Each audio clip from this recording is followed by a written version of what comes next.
ಇಂದು ನಮ್ಮ ತುಮಕೂರಿನ ಶಿರಾ ತಾಲೂಕೇನಿದೆ, ಇಲ್ಲಿ ಎರಡು ಕಾರ್ಯಕ್ರಮದಲ್ಲಿ ಭಾಗವಹಿಸುವಂಥದ್ದು ಸೌಭಾಗ್ಯ ಸಿಕ್ಕಿದೆ.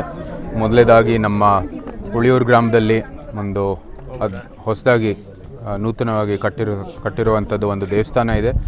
ಲಕ್ಷ್ಮೀ ದೇವಸ್ಥಾನ ಇದೆ. ಅಲ್ಲಿ ಆ ಕಾರ್ಯಕ್ರಮದಲ್ಲಿ ಭಾಗವಹಿಸುವಂಥ ಸೌಭಾಗ್ಯ ಸಿಕ್ಕಿತ್ತು. ವೇದಿಕೆ ಕಾರ್ಯಕ್ರಮವೂ ಕೂಡ ಪೂರ್ಣಗೊಂಡು ಇವಾಗ ಇಲ್ಲಿ ನಮ್ಮ ಅಂಬಾಭವಾನಿ ದೇವಸ್ಥಾನ ಸುಮಾರು ಒಂದು 8 ವರ್ಷ ಹಿಂದೆ ಬಂದಿದೆ.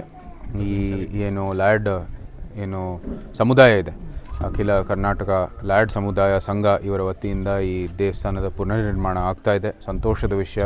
ಚಾಮರಾಜ ಒಡೆಯರವ್ರ ಕಾಲದಲ್ಲಿ ಈ ಒಂದು ಕೊಡುಗೆಯನ್ನು ಕೊಟ್ಟಿದ್ದರು. ಈ ಸಮುದಾಯ ಭಾಳ ಒಂದು ಹಿಂದಿನ ಅಂದರೆ ಪ್ರಾಚೀನ ಮೈಸೂರಲ್ಲಿ ಭಾಳಷ್ಟು ಕೊಡುಗೆಗಳು ಕೊಟ್ಟಿದ್ದಾರೆ. ನಮ್ಮ ಸೇನೆಯಲ್ಲೂ ಸಹ ಅವರು ವಿಶೇಷವಾದ ಪಾತ್ರವನ್ನು ಹೊಂದಿದ್ದಾರೆ ಅಂತ ಹೇಳಿದ್ರೆ ತಪ್ಪಾಗಲ್ಲ.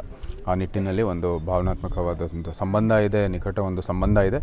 ಇವತ್ತು ಅವ್ರ ದೇವಸ್ಥಾನ ಇದರ ಪುನರ್ನಿರ್ಮಾಣ ಆಗ್ತಾಯಿದೆ. ಒಂದು ರೀತಿ ಆ ಸಂಬಂಧನೂ ಕೂಡ ಒಂದು ರೀತಿ ರಕ್ಷಣೆ ಆಗ್ತಾಯಿದೆ. ಜೊತೆಗೆ ನಮ್ಮ ಧಾರ್ಮಿಕ ಒಂದು ರಕ್ಷಣೆಯೂ ಕೂಡ ಆಗ್ತಾ ಇರೋದು ಸಂತೋಷದ ವಿಷಯ. ಇಡೀ ಸಮುದಾಯಕ್ಕೆ ನನ್ನ ವಿಶೇಷವಾದ ಶುಭಾಶಯಗಳನ್ನು ಸಲ್ಲಿಸುತ್ತೇನೆ.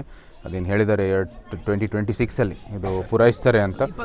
25ರಲ್ಲೇ ಅಂದರೆ ಈ ವರ್ಷದಲ್ಲೇ ಡಿಸೆಂಬರಲ್ಲಿ ಪುನರ್ನಿರ್ಮಾಣ ಮುಗ್ದಿರುತ್ತೆ ಮತ್ತು ನಂತರ ಕಾರ್ಯಕ್ರಮಗಳು ಎಲ್ಲ ಆಚರಣೆಗಳು ಆಗುತ್ತೆ ಅಂತ ಸಂತೋಷದ ವಿಷಯ. ಆ ಸಮಯದಲ್ಲೂ ಬರ್ತೀವಿ. ನಮಗೆ ನಾಡದೇವತೆ ಅಂದರೆ ಚಾಮುಂಡೇಶ್ವರಿ, ಇದು ಕರ್ನಾಟಕಕ್ಕೆ ರಾಜರ ದೇವರು ಮತ್ತು ಅಂಬಾಭವಾನಿ ಎಲ್ಲ ಹಿಂದೆ ಶಾಸ್ತ್ರ ಸಮುದಾಯಗಳಿತ್ತು, ಕ್ಷತ್ರಿಯ ಸಮುದಾಯಗಳು ಏನಿದ್ದೋ ಯಾವತ್ತು ಕುಲದೇವಿಯಿಂದನೇ ಪ್ರಾರ್ಥನೆ ಮಾಡಿಬಿಟ್ಟು ಯುದ್ಧಕ್ಕೆ ಹೋಗ್ತಾಯಿದ್ವು. ನಮಗೆಲ್ಲ ಕೆಲಸ ಅಂದರೆ ಬರೀ ಯುದ್ಧ ಅಲ್ಲ, ಏನೇ ಒಂದು ಉಪಕ್ರಮ ಇರಲಿ ಅದು ಯಶಸ್ವಿ ಆಗಬೇಕಂದ್ರೆ ನಮ್ಮ ಕುಲದೇವಿ ಮೂಲಕನೇ ಯಶಸ್ವಿ ಆಗಬೇಕು ಅಂತ ಈ ಸಮುದಾಯದ ಕುಲದೇವಿ ಇದು ಅಂಬಾಭವಾನಿ ದೇವಿ. ಅದೇ ರೀತಿ ನಮಗೂ ಕೂಡ ನಮ್ಮ ಕುಲದೇವಿ ಚಾಮುಂಡೇಶ್ವರಿ ತಾಯಿ.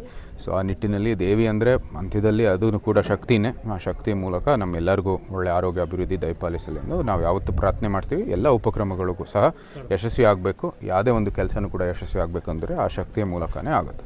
ನಲ್ವಡಿ ಕೃಷ್ಣರಾಜರವರ ಒಡೆಯವರ ಮಗ ಆಗಿದ್ದಂಥ ಜಯಚಾಮರಾಜೇಂದ್ರ ಒಡೆಯರ ಮಗನಾಗಿರ್ತಕ್ಕಂಥ ಯದುವೀರ್ ದತ್ತ ಒಡೆಯರವರು ಇವತ್ತು ಬಂದಿರತಕ್ಕಂಥದ್ದು ನಮ್ಮ ಸೌಭಾಗ್ಯ ಅಂತೇಳಿ ನಾನು ಭಾವಿಸ್ತೇನೆ.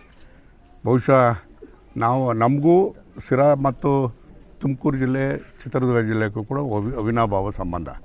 ಏಕೆಂದರೆ ಚಿತ್ರದುರ್ಗ ಜಿಲ್ಲೆಗೆ ಕಟ್ಟಿರ್ತಕ್ಕಂಥದ್ದು ಅಂತಂದರೆ ವಾಣಿವಿಲಾಸ ಮತ್ತು ಗಾಯತ್ರಿ ಡ್ಯಾಮನ್ನು ಅಚ್ಚುಕಟ್ಟಲ್ಲಿ ಶಿರಾ ಕಣ್ಣು ಕೂಡ ಬರ್ತದೆ.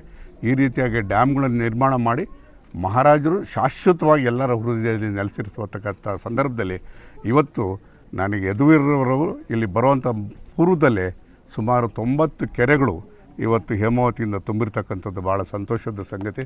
ಹಾಗಾಗಿ ಇದು ಒಂದು ಎಂದೂ ಕೂಡ ಇಷ್ಟೊಂದು ದೊಡ್ಡ ಮಟ್ಟದಲ್ಲಿ ನೀರು ಹರಿದಿರಲಿಲ್ಲ, ಇವತ್ತು ಈ ಬಾರಿ ಹರಿದಿದೆ. ಬಹುಶಃ ಇವತ್ತು ರಾಜಮನೆತನದ ಆಗಮನ ಇದೆಲ್ಲದಕ್ಕೂ ಕೂಡ ಪ್ರೇರೇಪಣೆ ಅಂತೇಳಿ ನಾನು ಭಾವಿಸ್ತೇನೆ. ಮತ್ತು ಮತ್ತೊಮ್ಮೆ ಈ ದೇವಸ್ಥಾನದ ಜೀರ್ಣೋದ್ಧಾರ ಆಗ್ತದೆ. ಉದ್ಘಾಟನೆ ಮಾಡೋವಂಥ ಸಂದರ್ಭದಲ್ಲಿ ಅವ್ರು ಬಂದೇ ಬರ್ತಾರೆ ಅಂತಕ್ಕಂಥ ವಿಶ್ವಾಸ ನನಗಿದೆ. ಅವ್ರು ಬಂದಿದ್ದಕ್ಕೆ ನನಗೆ ಭಾಳ ದೊಡ್ಡ ನಮಸ್ಕಾರಗಳು.